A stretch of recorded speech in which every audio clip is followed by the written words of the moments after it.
Hello and welcome to the Grow More Leaders 30-Day Challenge, targeted specifically for coaches, consultants and leaders who want to grow their business by scaling leadership.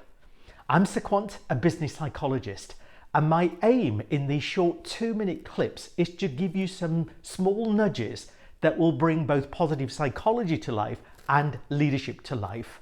So let me just give you an overview of what to expect in these 30-day challenges. There are 3 key elements.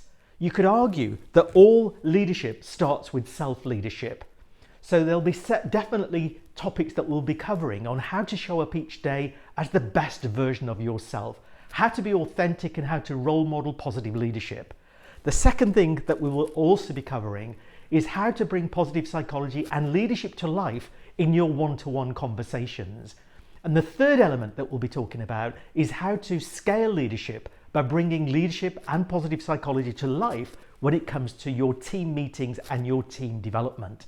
So I'm going to offer 3 practical things you could be doing over the next couple of days, and I'd like you to select the one.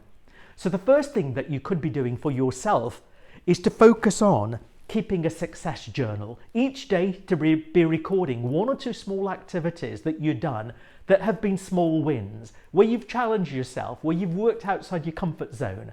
And the whole idea here is to build your optimism and to build your self-worth. And as you do this over 30 days, this starts becoming a habit. The other thing I'm going to get you to think about as an option is to identify a colleague who has gone above and beyond, who's stretched themselves, who's excelled in some way, and to actually be fulsome and detailed in your next one-to-one conversation about what you appreciate about what they've done, and more importantly, how they did it and how they can replicate it.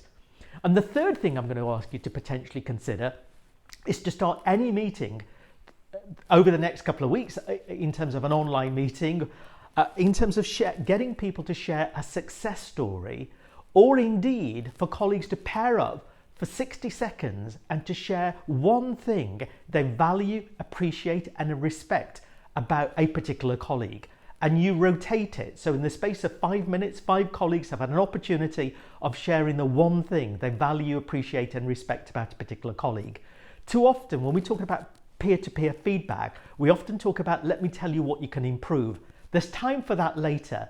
But when it comes to leadership and positive psychology, it is about building confidence, it's about building self-worth, and it's helping individuals start thinking about how they can help and support each other to address the challenges over the weeks and the months ahead. So drop me a note, let me know what's the one thing from what I've discussed so far that has resonated with you and you will actually apply and implement over the next coming days. Thank you for listening, and I'll see you on the next challenge.